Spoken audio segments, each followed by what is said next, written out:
Hello, people of the planet. Welcome back to my channel. My name is Abby.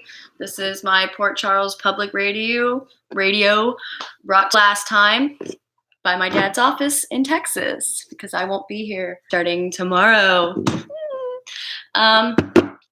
Getting into this Friday episode.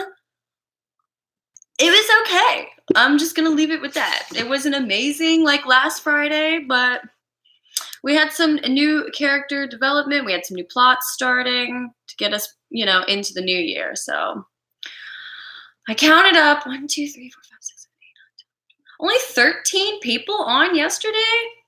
I guess that's okay. Well, Diane was there. No, they just talked about Diane, but that was a small group of people for a Friday. Well, maybe because of the different locations we had, but there wasn't too many people. So we can just talk about what these groups talked about. I'm going to go ahead and start with Jordan and Curtis talking about, what's his name? Bob Massicott. I think I remember when they were standing at the ice skating rink one day, she got a phone call and he said, anything, what's wrong? You look upset. And she was like, oh, I just got some bad news. And he was like, anybody I know? And she said, no, it was a friend from back in the day. I think I remember seeing that scene. So now we're jumping back into that. Curtis let her know that he did some digging. And this is a friend of hers from DC, back when she was in the DC days. And turns out he overdosed. She said, well, that's a shocker. And that, doesn't seem like him, but if there was a drug overdose and there would be like a full toxicology report, there would be a whole criminal investigation because they'd want to see where the drug came from and things like that. And he was like, so your reaction is exactly what all of his buddies in DC are saying, or other buddies are saying, like you, and you're right. There was a pretty thin report from this death, so it looks funny. For me, I'm wondering if this drug overdose has to do with another mobster who is bringing in drugs. Maybe this person was tied to Cassandra Pierce, and maybe that's who's going after Sonny right now. Maybe that's what's going on. I also know that Shiloh was pretty good at drugging people, overdosing them, and getting away with it. They never went into any further details on who his supply. Oh, wait, no. Yeah, they did. His was from a prescription that he got filled. Well, okay, so maybe it doesn't have to do with Shiloh, but yeah, so I'm wondering if the connection between who the drug dealer is that might have overdosed him has to do with Sonny, or maybe whoever killed him has to do with Sonny, maybe, or I'm not sure how we're going to tie this random death in DC to Port Charles, or why we've chosen to have this get brought up into Jordan and Curtis's storyline. We'll see. But that was something random that they're bringing into this story. Before that, Jordan brought in Jason for questioning, and I think that was the most cop I've seen her be in a while. She did pretty good there. I wasn't really sure why they waited for the cops to find this. A few episodes back when they had discussed it, hey, we had a truck go missing, never made it to where it was supposed to be, or the driver got forced off the road and he ran, or whatever Jason had said it was. And Sonny said, well, okay, yeah, we don't need to call it in. They're just going to find coffee in there. So if anything, the cops will find a truck that was ours, and they'll know that someone took it. I wasn't sure why Sonny wanted to bring the cops in, other than I guess he he didn't want to make it look like if somebody was targeting him that he was also trying to cover it up. I think he probably want the cops to find it. So then, yeah, it was on their radar that somebody stole his truck, and that he didn't try to sneak it by or cover it up. That they'll find it, and but then it leads to questioning, and so Jason goes into questioning, and she was like, "Did you know your truck was missing?" And he was like, "Yeah, we knew our truck was missing." She said, "Why didn't you report it?" And he was like, "Well, I'm sorry, are these interrogation questions?" And she was like, "Well, no. I think it's just kind of weird that, you had missing property and you didn't think to report it." And so he stayed silent. He was like, "Do I need a lawyer present?" "Of course not, Jason. This is not what we're doing. We're not questioning you. I'm just seeing what happened." But I think that's going to be a bunch of what she called, I don't need to go through all this aggravation to your non-questions if your lawyer was going to come in anyway. So I think one of two things happened. Either you had a rogue driver who went off and did his own thing, which he stopped her and said, "All of our employees, I assure you, are vetted." And she's like, "Uh-huh."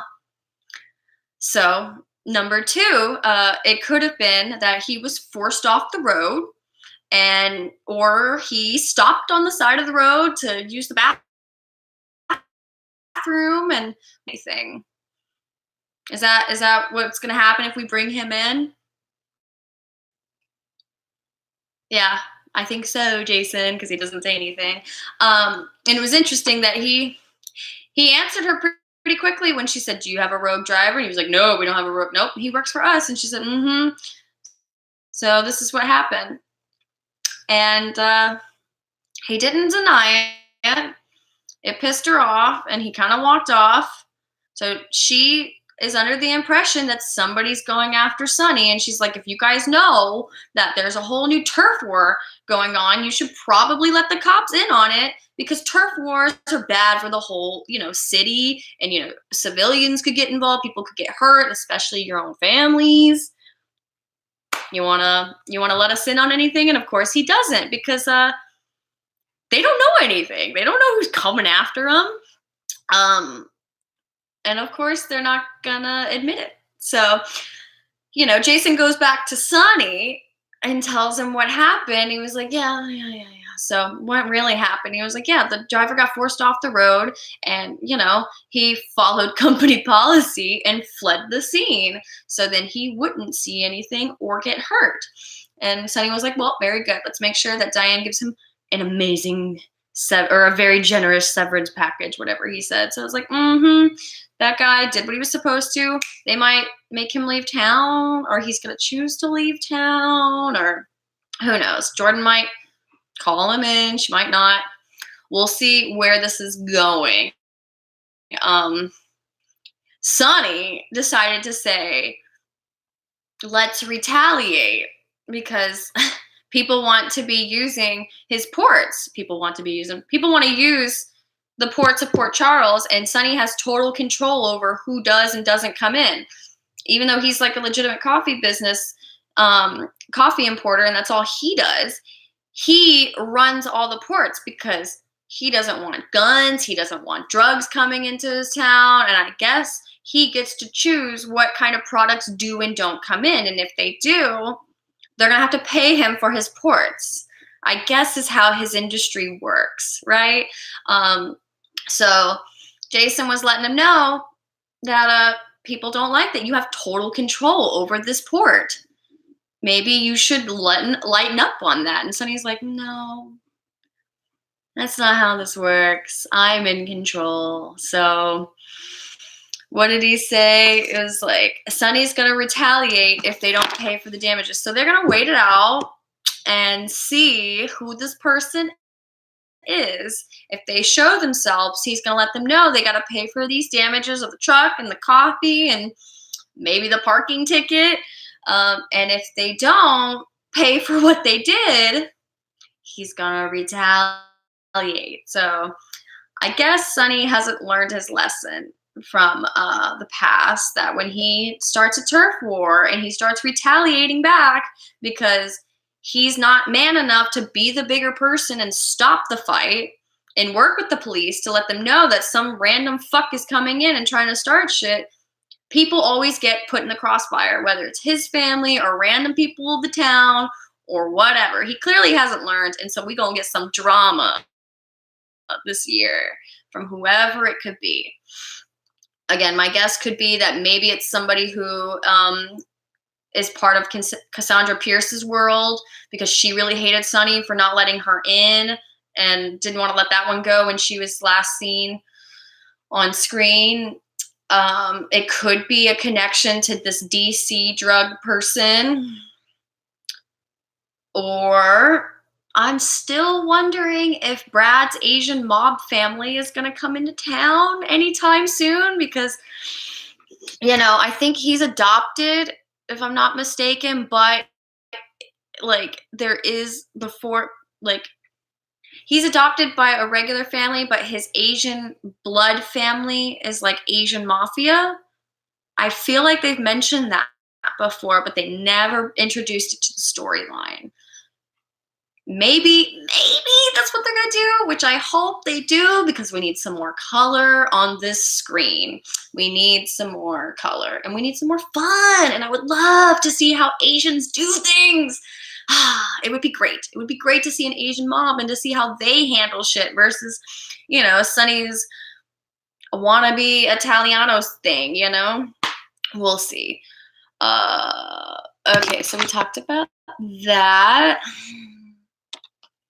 I guess we can move over to Brad.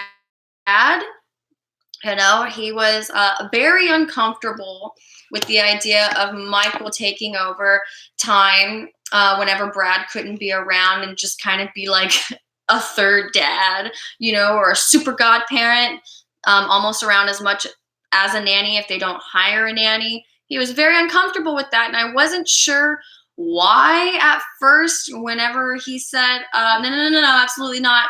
If we're going to hire somebody, let's hire Willow, because she's the best out of everybody. And of course, Julian pops up and is like, Brad, what are you doing? Stop doing that, Brad. And, Willow said, you might intimidate him. You've got the full package. You're charming, good looking. Everybody loves you. You're rich and successful. And besides all of that, you are an all-around good guy who is willing to just pave the way to help. And that probably, just stifles or intimidates, scares the fuck out of him a little bit.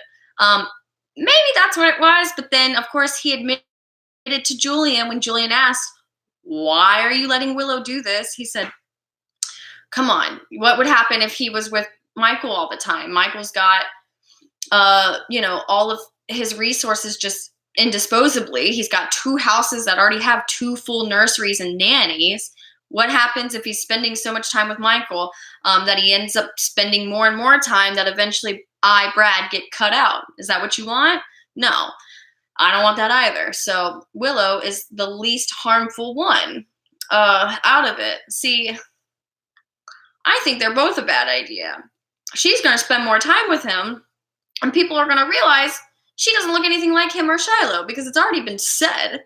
And also, if, he spent more time with Michael, people are going to realize and comment how much he looks and acts like Michael. I don't know. I don't think this Willow thing is going to work out very well, besides Julian and Brad being on pins and needles and obviously uncomfortable about it, which is going to make it weird. I think something else is going to happen with Willow. Maybe Chase is going to realize it. That kid don't look like, they're going to have a conversation about it. Kid don't look like you. Yeah, it doesn't really look like Shiloh. Doesn't, you guys don't have those genes, for this white, blue-eyed baby, blonde-haired, I don't know. We'll see what happens with that. Moving on from Willow and Brad, Sonny. I guess we could jump back to Sonny going to Julian to talk about it, because that's what Julian did before coming to see Brad. Was, he had a visit from Sonny, and Sonny was like, yo, I heard you were talking about Brad, you were talking to Brad about staying away from Michael and Carly. Like, what's that about? And of course, Julian's like, yeah, I have an explanation for that. Who were you having followed? Was it me, Brad, or your wife? And of course, Sonny's like, yeah, none of your business. Stay out of my business, and stick to the advice you gave Brad. Stay away from my family. My dad's home, so dogs are barking. So that was kind of fun. That Sonny is like starting to catch wind of whatever the hell Julian's weirdness is going on. How long is Lucas going to be in this coma, you guys think? I'm thinking he might wake up around March Madness, spring break time. Let's see if he wakes up in March. If not, who knows? We could talk about Sasha and Michael. Sasha walked up to Michael. She said, you said you'd be here today, so I thought I'd just sneak in and give you a kiss. If I'm not interrupting, he's like, you're interrupting, but it's okay. Love it. And I love that Lucy called her over. At first, I thought, that was going to make matters worse, but she went through to go break some doors open. I'm actually quite impressed with Sasha's candor towards Nina and her confidence, her outwardness with that, pushing through, because Maxie seems to have an issue doing that with her. I don't know. She's not intimidated by Nina, but when it comes to weird business stuff like this, she tries to offer her input, and she does it in an almost meek way. It's not that she's being respectful, because she is. She's respecting her boss, and she's just like not trying to step on her toes and just slide something in that she thinks is good, but she doesn't really fight for it that as much as I wish Maxie would, because she very much stays in her place of working for Nina and doesn't try to push further for like working with Nina, working equal to Nina as, co-heads of the magazine, which it's obvious they're writing Maxie for wanting more, for wanting to be in charge and to make decisions. And they're writing it to where Nina doesn't want or hear or really need Maxie's input on these kinds of things when it comes to running the magazine. Like, yeah, she needs her for certain aspects and things, departments and duties of the magazine. But when it comes to making big decisions of like, yes or no, we're going to go that way, she doesn't really want Maxie to do that. And there's going to be a rift there eventually. We'll see what happens. I love that Sasha came bustling in and she was like, I'm sorry, Nina, but that's crap. That was good. And she's like, I'm not done yet. And Nina turns around and says, whoa. And she just kept talking at her. And she was like, yeah, no, you're better than this. I've seen you take on things like this, and I've seen you be stubborn. And this is a dumb time to be stubborn, because deception is going to be successful, and you're going to watch from the sidelines that you don't. She was like, well, I'll think about it. And when she said that, Maxie grabbed that paper and she was like, all right, well, bring this back when it looks less basic and when you underline your brand. Okay? There's some other teensy bit stuff here you need to do.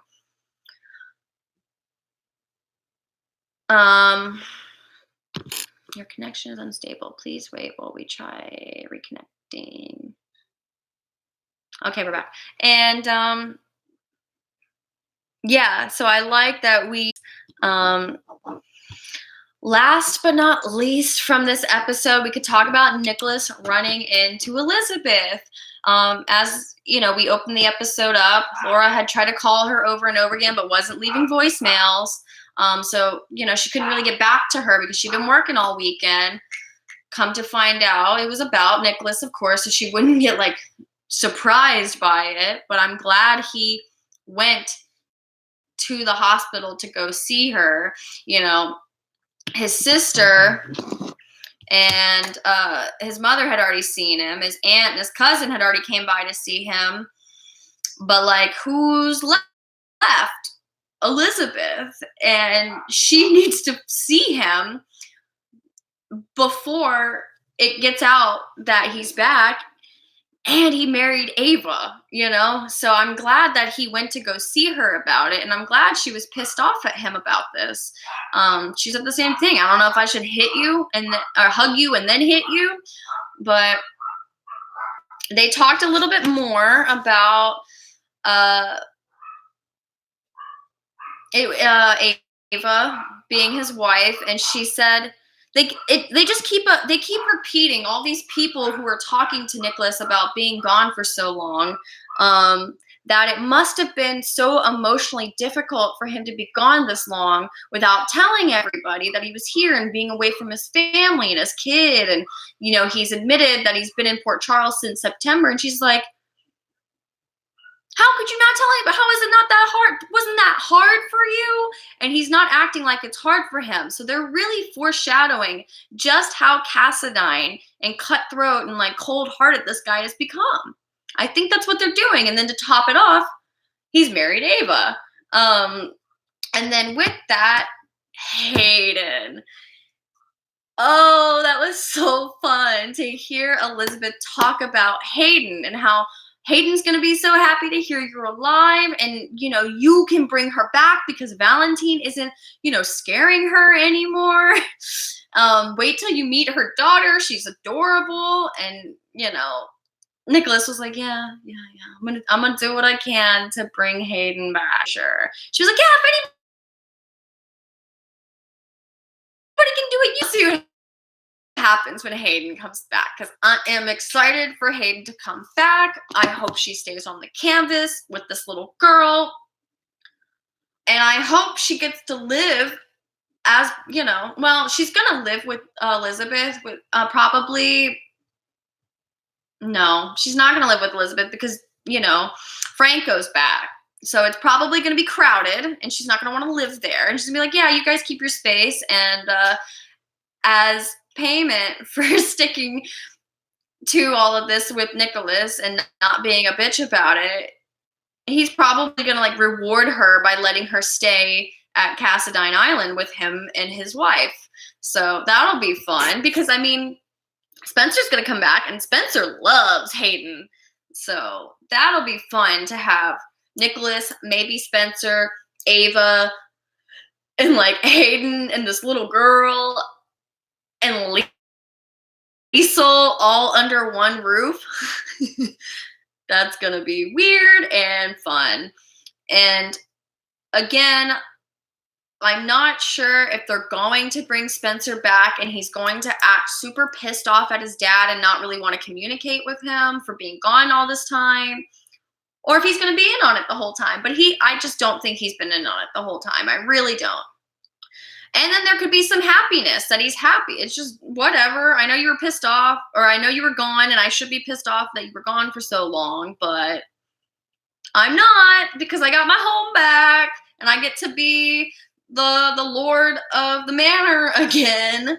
And, maybe when Lulu brings Charlotte over, he's going to be sticking his nose up at her, and this is where I get into my predictions. I think he's going to stick his nose up to Charlotte, and he's going to boast and brag to her and say, yeah, not only is your dad in jail, but like Nina put him there. And that's going to cause some serious issues for Charlotte, I think.